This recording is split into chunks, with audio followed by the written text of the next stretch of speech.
ಕಾಂಗ್ರೆಸ್ ವಿರುದ್ಧ ಕೇಳಿದ್ದಾರೆ ಮುಸ್ಲಿಂ ಧರ್ಮಗಳು. ರಾಜ್ಯ ಕಾಂಗ್ರೆಸ್ ಸರ್ಕಾರಕ್ಕೆ ಈಗ ವಾರ್ನಿಂಗ್ ಕೊಡ್ತಾ ಇದ್ದಾರೆ. ಹಾಗಾದ್ರೆ ಏನ್ ಹೇಳಿಕೆ ಕೊಟ್ಟಿರಬಹುದು, ಏನಾಗ್ತಾ ಇದೆ ರಾಜ್ಯ ಕಾಂಗ್ರೆಸ್ನಲ್ಲಿ? ಅದರಲ್ಲೂ ಕೂಡ ರಾಜ್ಯ ಕಾಂಗ್ರೆಸ್ನಲ್ಲಿ ಮುಸ್ಲಿಂ ನಾಯಕರನ್ನೇ ಟಾರ್ಗೆಟ್ ಮಾಡಿ ತಲೆದಂಡ ಆಗ್ತಾ ಇದೆ ಅನ್ನುವಂತ ವಿಚಾರ.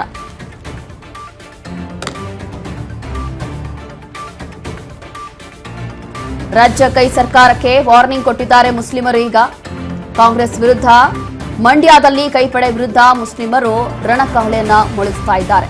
ಅಧಿಕಾರದಲ್ಲಿ ಕೂರಿಸಿದವರಿಗೆ ಕೆಳಗಿಳಿಸೋದು ಗೊತ್ತು, ಅದಾದ ನಂತರ ಮುಂದಿನ ದಿನಗಳಲ್ಲಿ ಕಾಂಗ್ರೆಸ್ಗೆ ತಕ್ಕ ಪಾಠ ಕಲಿಸೋದು ಗೊತ್ತು ಅಂತ ಹೇಳಿ ವಾರ್ನಿಂಗ್ ಕೊಟ್ಟಿದ್ದಾರೆ. ಮುಸ್ಲಿಂ ನಾಯಕರ ಟಾರ್ಗೆಟ್ ಅಂತ ಹೇಳಿ ಕೆಂಡಾಮಂಡಲಾಗಿದ್ದಾರೆ. ಈಗ 90% ಮುಸ್ಲಿಮರು ಕಾಂಗ್ರೆಸ್ಗೆ ಮತ ಹಾಕಿದ್ದಾರೆ, ಹಾಗಾಗಿ ನಮಗೆ ಸೋಲಿಸೋದು ಗೊತ್ತು, ನೀವು ಅಧಿಕಾರಕ್ಕೆ ಬರಲು ನಾವೇ ಕಾರಣಕರ್ತರು ಅಂತೇಳಿ ಈಗ ಹೇಳ್ತಾ ಇರೋದು. ಹಗಲು ಇರುಳು ಮುಸ್ಲಿಮರು ಕಾಂಗ್ರೆಸ್ ಪರ ಕೆಲಸ ಮಾಡಿದ್ದೇವೆ, ಹಾಗಾಗಿ ಈ ರೀತಿಯಾಗಿ ಮಾಡೋದಾ, ನಾವು ಮತ ಹಾಕಿದ್ದಕ್ಕೆ ಕಾಂಗ್ರೆಸ್ ಅಧಿಕಾರಕ್ಕೆ ಬಂದಿರೋದು. ಆದ್ರೆ ಈಗ ಏನಾಗ್ತಾ ಇದೆ, ಮುಸ್ಲಿಂ ನಾಯಕರನ್ನ ಟಾರ್ಗೆಟ್ ಮಾಡ್ತಿದ್ದಾರೆ. ನಜೀರ್ ಅಹ್ಮದ್, ಅಬ್ದುಲ್ ಜಬ್ಬಾರ್ ಮತ್ತೊಮ್ಮೆ ನೇಮಕ ಮಾಡ್ಕೋಬೇಕು ಅವ್ರನ್ನ ಅಂತ ಹೇಳಿ ಈಗ ಕಾಂಗ್ರೆಸ್ ವಿರುದ್ಧ ಮುಸ್ಲಿಂ ಧರ್ಮಗುರುಗಳು ಈ ರೀತಿಯಾಗಿ ಕೆಂಡ ಕಾರ್ತಿದ್ದಾರೆ. ರಾಜ್ಯ ಕೈ ಸರ್ಕಾರಕ್ಕೆ ವಾರ್ನಿಂಗ್ ಕೊಡ್ತಾ ಇದ್ದಾರೆ. ನಾವೇ ಮತ ಹಾಕಿ ಗೆಲ್ಸಿರುವಂತದ್ದು, ನಾವು ಮತ ಹಾಕಿಲ್ಲ ಅಂತಂದ್ರೆ ನೀವು ಅಧಿಕಾರಕ್ಕೆ ಬರ್ತಾ ಇರಲಿಲ್ಲ. ಈ ರೀತಿಯಾಗಿ ರಾಜ್ಯ ಕಾಂಗ್ರೆಸ್ ಸರ್ಕಾರದ ವಿರುದ್ಧ ಆಕ್ರೋಶವನ್ನ ಹೊರಹಾಕಿದ್ದಾರೆ. ನಜೀರ್ ಅಹ್ಮದ್ ಇರ್ಬೋದು, ಅಬ್ದುಲ್ ಜಬ್ಬಾರ್ ಇರ್ಬೋದು, ಎಲ್ಲರನ್ನೂ ಕೂಡ ಮತ್ತೊಮ್ಮೆ ನೇಮಕ ಮಾಡಿಕೊಳ್ಬೇಕು ಅನ್ನುವಂತ ಒತ್ತಡ.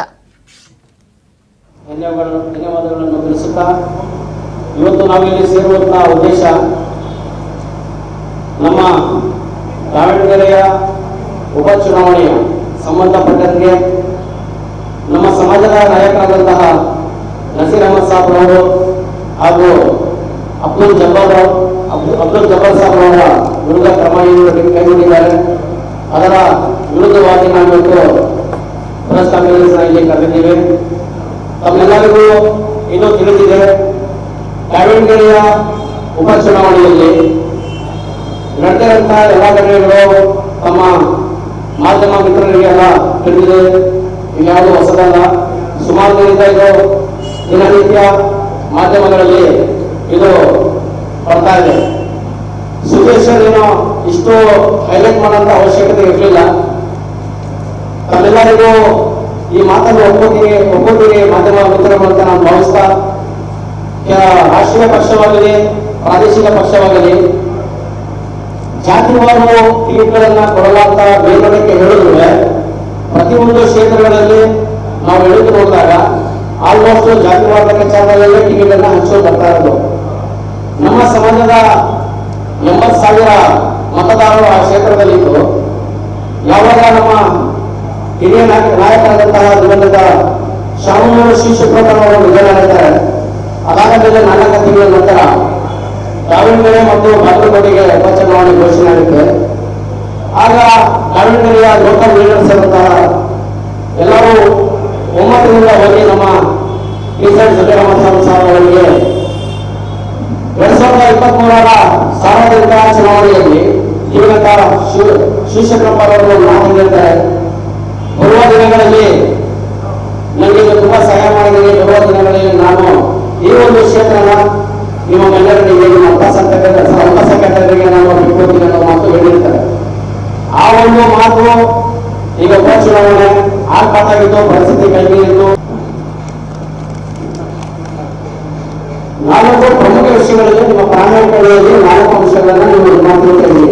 ಮುಸ್ಲಿಮರಿಗೆ ಮೀಸಲಾತಿ, ಜಾನುವಾರು ಹತ್ಯೆ ಮಸೂದೆ, ಮತಾಂತರ ವಿರೋಧಿ ಮಸೂದೆ ಮತ್ತು ವಿಧಾನ ಸಮಸ್ಯೆ ತಾವು ಹೇಳಿ ಸರ್.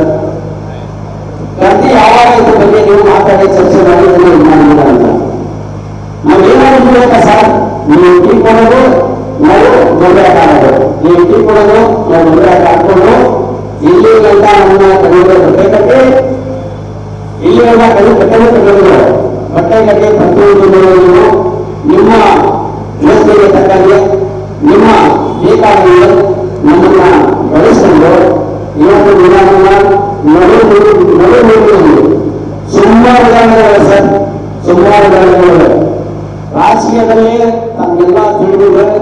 ಏನ್ ಬೇಕಾಗ್ತದೆ ಸರ್ ಬದಲಾವಣೆ. ಮಹಾರಾಷ್ಟ್ರದಲ್ಲಿ ಶಿವಸೇನೆ ಕಾಂಗ್ರೆಸ್ ಜೊತೆ ಸೇರಿ ಸರ್ಕಾರ ಮಾಡ್ತಾರೆ ಅಂತ ಅನ್ಕೊಂಡಿದ್ದೀರಾ? No chance. ಆಗಿಲ್ವಾ? ಮುಸಲ್ಮಾನರಿಗೆ ಕಾಂಗ್ರೆಸ್ ಬಿಟ್ಟು ಬೇಗ ಆಚರಿಸಿಲ್ಲ, ಅದು ನಿಮ್ಮ ಭಾವನೆ ಕೊಟ್ಟಿದ್ದೀರಾ, ಚಾನ್ಸ್ ಇದೆ.